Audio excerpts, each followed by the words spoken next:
We are about to completely dissect a masterclass in psychological leverage. This is a system that's designed to dismantle your authority from the inside out. And look, this isn't just about negotiation tactics. It's about understanding the very architecture of rejection itself. You hear things like this all the time, right? But this isn't just some slick sales trick from a seminar. It is literally a blueprint for fundamentally rewiring a person's perception of value. It works by creating a false contrast that is so powerful it can completely override logic. You know, most people walk into a negotiation armed with their facts, their figures, their reason. They truly believe it's a battle of data. But what we're about to explore is a system that weaponizes your own sense of fairness against your sovereignty. It proves that the real battle is for control of the baseline itself. Okay, so here's our roadmap. We're going to deconstruct this technique, piece by piece, from its core premise all the way to its ultimate resolution. First up, let's begin by examining the core paradox that sets this entire trap in motion. This is where the illusion is born. The name, door in the face, sounds simple enough, but the mechanism behind it is, wow, it's profoundly sophisticated. See, when someone makes an absolutely impossible demand, they're not being delusional. They're executing a sequence. They're basically deploying a probe to measure the depth of your instinct to repair a social connection. For them, your initial rejection isn't a failure. It's the entire point. So now let's explore how this actually plays out in real life. Because this isn't some theoretical exercise. It has a real impact on high performers who find their boundaries just slowly dissolving, not through force, but through their own desire to just be cooperative. And this just illustrates the dynamic perfectly. An absurd, impossible demand is made. Work every weekend for a year. Of course, you rightly refuse. And then comes the pivot, a smaller but still significant request. And suddenly, that 4-hour Saturday, which just yesterday would have felt like a huge imposition, now feels like a victory. This is a state of what's called induced perceptual distortion, where the second option feels like a gift from them, not a compromise on your part. And here it is. This is the long-term cost. Every single time you compromise to match their strategic retreat, you experience what's called sovereignty atrophy. You're not winning at teamwork. You are literally handing over the remote control of your life because someone gave you a break on a demand that was never, ever real to begin with. You become a concession asset, valued not for your contribution, but for how predictably you yield ground. Okay, so the crucial point here is to understand the mechanics. This isn't random.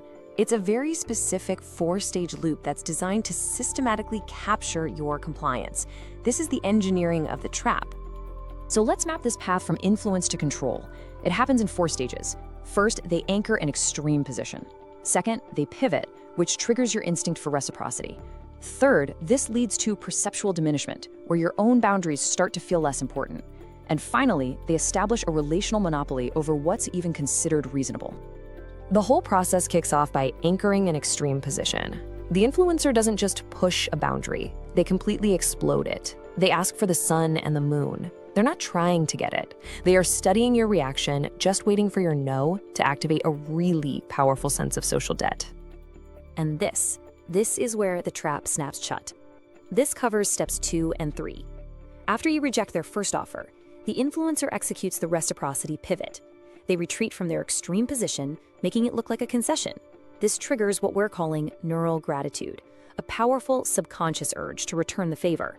This feeling compels you to reciprocate their kindness. And that's immediately followed by step 3, perceptual diminishment. As you feel this pressure to concede, your own initial position just starts to shrink in importance. Your boundaries seem less critical than the need to resolve the social tension. Saying no a second time now feels like a violation, like a direct threat to your standing as a fair person. This whole cycle of pivot and concession, it all culminates in the final stage, the relational monopoly. The influencer is no longer seen as an aggressive negotiator. They're now perceived as the reasonable one who's always willing to meet in the middle. They have successfully shifted the power dynamic from a simple exchange of resources to a form of emotional rent-seeking. They become the gatekeeper of fairness, the one who manages the group's collective yes. So let's go deeper. Let's get into the deep psychological wiring and see how this system so effectively bypasses rational thought, even in really intelligent, really analytical people. This core finding from social exchange theory, this is the vulnerability. This is what the entire technique is built on. Our brains are hardwired for social cohesion. The fear of being seen as unfair, uncooperative, or difficult, it often completely outweighs the logical analysis of a situation, and the manipulator knows exactly how to exploit this pre-built guilt. And this just lays it out so clearly, doesn't it? This is the internal calculation we make. To avoid the social pain of appearing unfair, we will willingly accept a tangible loss of our time, our money, our resources. The influencer's strategic retreat makes them look flexible, creating a powerful feeling of obligation. It makes it psychologically costly for us to refuse that smaller secondary request. We do this because we're using a mental shortcut, the heuristic of cooperation. We have this deep-seated belief that matching someone's concession is a sign of good character. But in this manipulative dynamic, this heuristic turns fairness into a tool for your own exploitation. We tell ourselves we're being collaborative when in fact we're being managed by a false contrast. So this is where we identify the systemic failure. We're going to shift now from understanding the mechanism to recognizing its diagnostic signals out in the real world. This is all about seeing the pattern for what it really is. And here is the absolute crucial point. The key to recognizing this trap isn't to analyze the content of any single request. That second request is often designed to sound perfectly reasonable on its own. The key is to audit the sequence of behavior. The trap isn't in the ask, it's in the pattern of an extreme anchor followed by a strategic retreat. And this leads us to the concession paradox. The person in the negotiation who appears to be the most flexible, the one most willing to meet in the middle, is often the one who is most captured by the artificial baseline set by their opponent.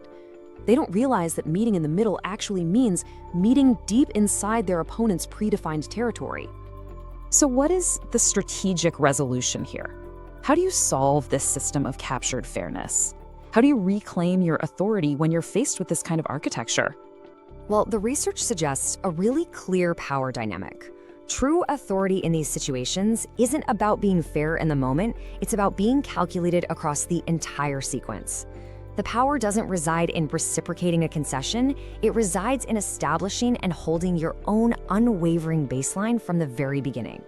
This right here, this is the diagnostic weapon. And it's not a tactic, it's a fundamental shift in perception. The moment you recognize that their retreat is actually an attack, the entire system collapses. Awareness of these mechanics is what neutralizes the influence. You stop reacting to their moves, and you start operating from your own strategic reality. And that leaves us with the final, crucial question to ask yourself. In your professional and your personal life, are you operating from a baseline that you defined or one that was set for you through a sequence of strategic concessions? Answering that is the first step to reclaiming your strategic sovereignty.